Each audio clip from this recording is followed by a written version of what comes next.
যুদ্ধবিরতি চুক্তি ঘোষণার পর গাজায় ইসরায়েলি হামলায় আরও অন্তত ৮৭ জন নিহত হয়েছে, যাদের মধ্যে ২১ শিশু ও ২৫ নারী থাকার তথ্য নিশ্চিত করেছে কাতার ভিত্তিক গণমাধ্যম আল জাজিরা।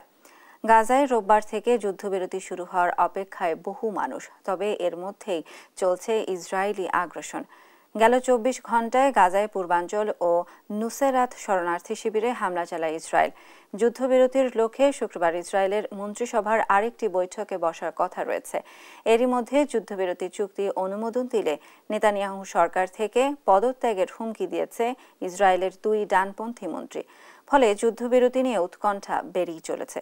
চলমান ইসরায়েলি হামলায় এখন পর্যন্ত প্রায় ৪৮,০০০ ফিলিস্তিনি নিহত হয়েছে, আহত প্রায় ১,১০,০০০।